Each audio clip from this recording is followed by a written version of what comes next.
अब सुनो ध्यान से। प्रश्न यह है कि भगवान के भक्त कैसे होते हैं, कैसे पता लगाएं कि भक्त है? बताओ, बड़े गजब का प्रश्न। अब सुनो, भक्त कैसे होते हैं वो सुन लो। सुनाऊं कि नहीं? हैं 50% तो हम समझे, सब समझे बैठे हैं कि हम भक्त ही हैं। अब जब ये सुनोगे ना, झट थोड़ी कायाकल्प होगा, कुछ बदलाव आएगा सोच में। बोलो राधे राधे, जोर से बोलना पड़ेगा। भगवान के भक्त घर छोड़ के नहीं बन सकते। भगवान के भक्त मात्र तिलक लगाने या माला करने से नहीं हो सकते।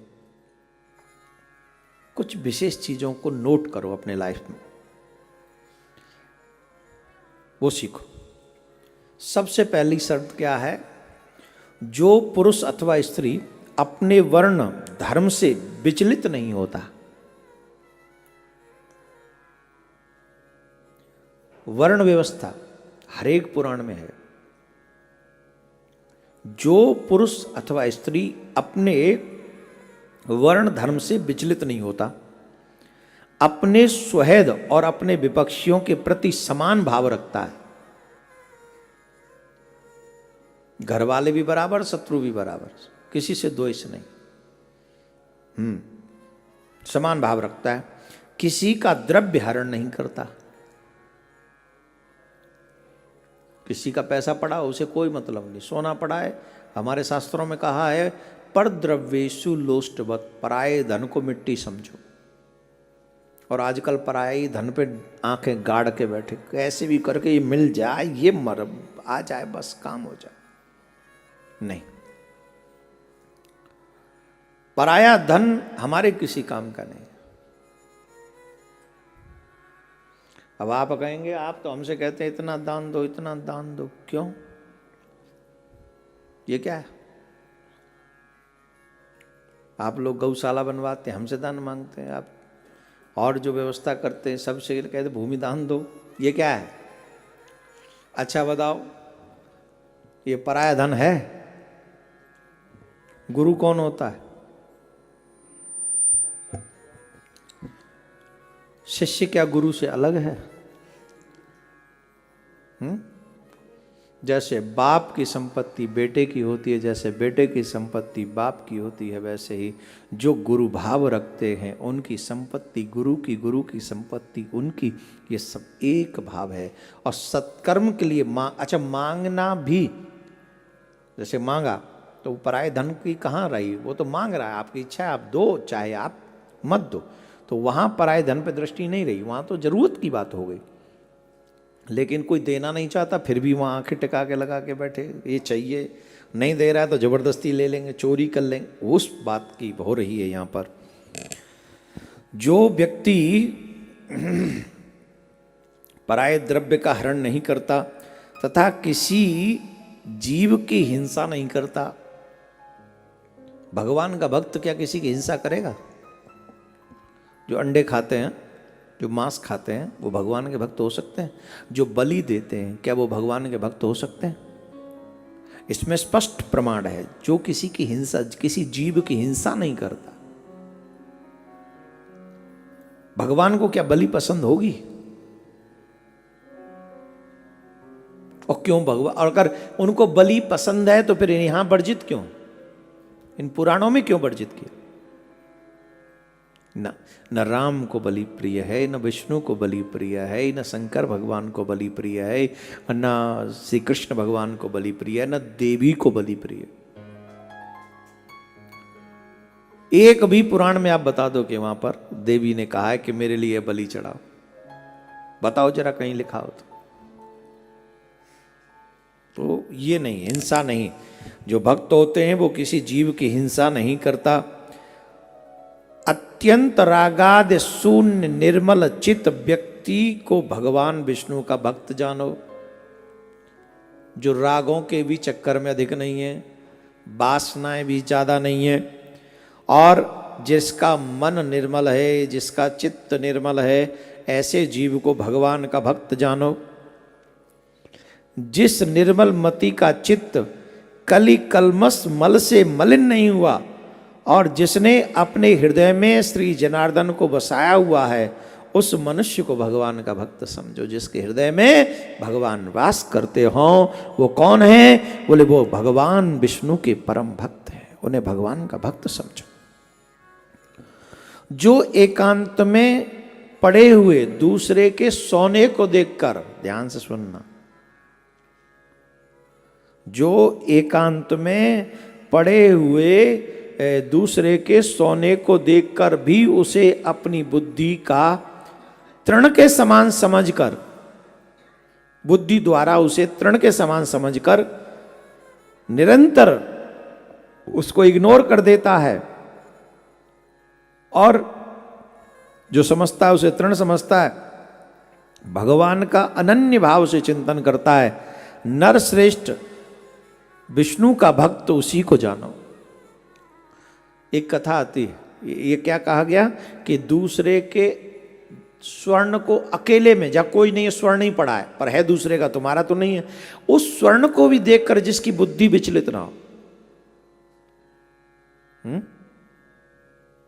भक्त किसको कहते हैं? एक नाम सुना होगा आपने भक्तों में, राका वाका सुना है? पति पत्नी एक बड़े गरीब थे, लकड़ी बेच के अपना उदर भरते थे। लकड़ी बेचते, बाजार से वन में से लाते, बाजार में बेचते, उससे जो धन मिलता उससे अपना अतिथि सेवा भी करते। उसमें कोई अतिथि आ जाए तो अतिथि सेवा भी करते और फिर भोजन करते थे। तो लक्ष्मी जी ने एक बार कहा, ये आपके भक्त हैं और आपको इन पे दया नहीं आती?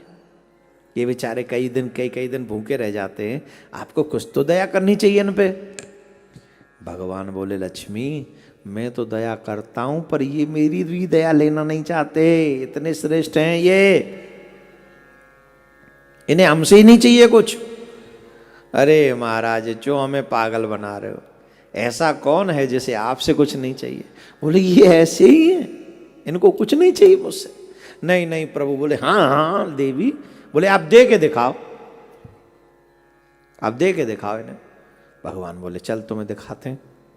तो आगे आजकल की तरह नहीं है कि पहले पति, आजकल तो थोड़े मॉडर्न है, कोई बात नहीं, थोड़ा समय चला खूब घूमो, कोई बात। पहले पति पत्नी, आप गांव में जाओ किसी पति पत्नी, आजकल तो गांव में भी धाम चिक्का मच रहा हो, तुम आईसु भैया बड़ा बुरा है, गांव ना रहे हो।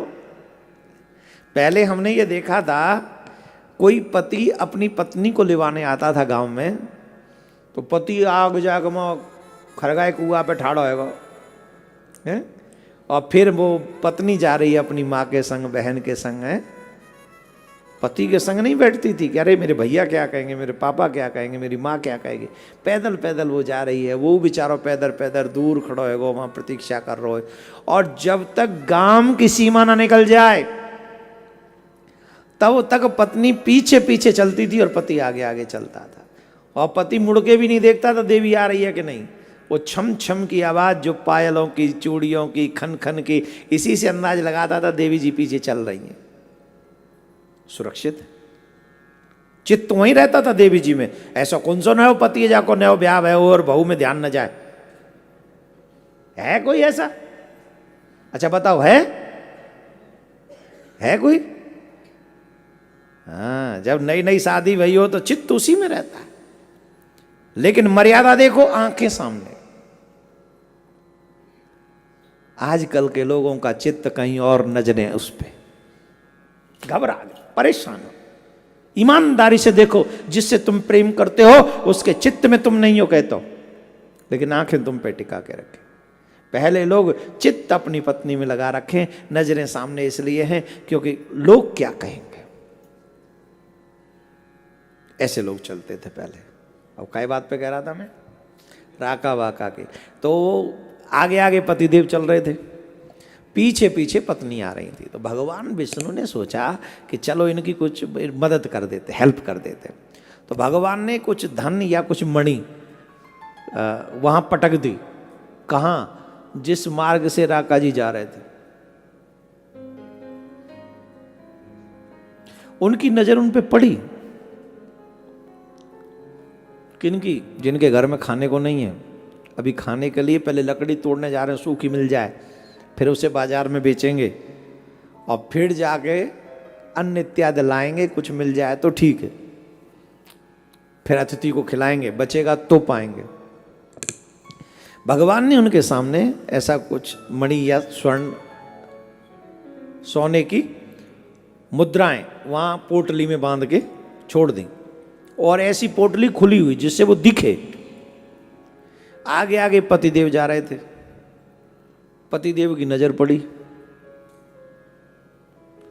तो पतिदेव ने सोचा कहीं ऐसा ना हो कि इसे देख के हमारी पत्नी का मन मचल जाए। पत्नी कहेगा रोज रोज लकड़ी बेचने से क्या फायदा, ले चलो सेवा करेंगे।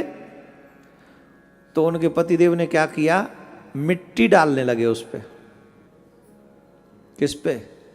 स्वर्ण मुद्राओं पे। काय के लिए? जिससे हमारी पत्नी को दिखाई न पड़े, उस पे मिट्टी डालने लगे। इतने में आ गई उनकी पत्नी। उनकी पत्नी कह रही मिट्टी पे मिट्टी क्यों डाल रहे हो? क्या कहा? अरे महाराज मिट्टी पे मिट्टी क्यों डाल रहे हो? ओहो हो, पति की आंखों से झरझर आंसू बह निकला।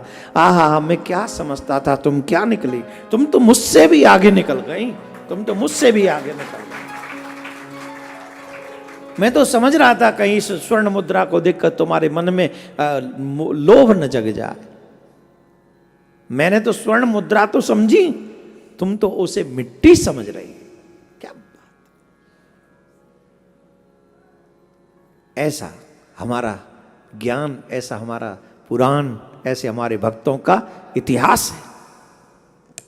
और ये उनकी बात है, किनकी? जिन पे खाने को नहीं था, और आज जिनके ऊंचे ऊंचे मकान हैं फिर भी सबको खा जाना चाहते हैं। लंबी चौड़ी दुनिया बसी पड़ी है फिर भी पेट नहीं भर रहा है। ये सोच रहे पूरी दुनिया को निचोड़ के खा जाएं। अरे मेरे भैया, एक दिन यहीं रह जाना है। निचोड़ रहे हैं पूरी दुनिया को। गरीबियों को इस समय कितना बंद हो गया क्या? वो हो गया ना? हाँ, अब सुनो, अब कह सकते हैं। सरसों को तेल कै रुपया किलो है? सरसों कै रुपया किलो है?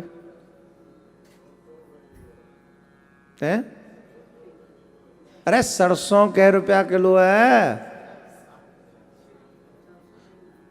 सरसों नहीं मालूम?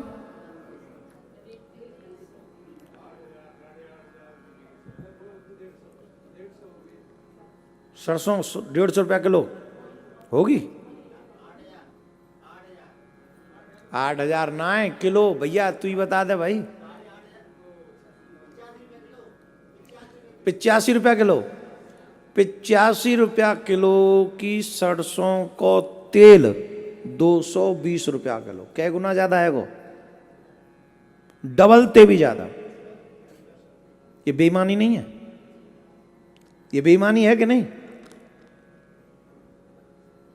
क्या करना चाहते हैं? निचोड़ देना चाहते हैं, चाहे हमारा बन जाए। एक ब्रांड लगा दिया बस। आप कहेंगे बोतल भी देनी पड़ती है, लोगो भी लगाना पड़ता है। चलो, एक 85 को है ना, 15 रुपया की बोतल, 10 रुपया को लोगो, और 15 और खा ले ऊपर 15 की, और तो वो भी 150 से नीचे को सिस्टम बनना पन्ना, इसे चूस लो। हम खा रहे तो क्यों? बेईमानी रग रग में है। और वो भक्त क्या कह रहे हैं? स्वर्ण को मिट्टी कह रहे हैं। अरे हमारे किस काम? भगवान उनके पीछे पीछे घूमते, उसको भक्त कहते हैं। इसलिए नहीं कि चलो वहां जाके कम से कम कुछ नहीं, गुरुजी नहीं मिलेंगे तो वहां पड़े तो रहेंगे ही। भाव को समझो, को भावी मत बनो। भक्त उसे कहते हैं किसको? जो दूसरे के धन को देखकर, स्वर्ण को पड़ा देखकर उसे मिट्टी का भाव ही समझता और कुछ नहीं समझता। भक्त उसे कहते हैं। स्फटिक गिरी शिला के समान अति निर्मल भगवान विष्णु कहां मनुष्य के चित्त में रहने वाले राग द्वेष इत्यादि दोष हैं। भगवान का एक के समान है, बोले स्फटिक शिला के समान दो। और हमारे चित्त में कौन रहते हैं? राग, लोभ, ईर्ष्या, काम, मोह ये सब भरा पड़ा है, तो कहाँ हम लोग भक्त हो गए। इन दोनों का संयोग किसी प्रकार नहीं हो सकता। हिमकर चंद्रमा के किरण जाल में अग्नि तेज की उष्मता कभी नहीं रह सकती। जो व्यक्ति निर्मल चित्त, मार्त्य रहित, प्रशांत, शुद्ध चरित्र, समस्त जीवों का स्वहद प्रिय और हितवादी तथा अभिमान एवं माया से रहित होता है, उसके हृदय में भगवान वासुदेव सदा विराजमान रहते हैं।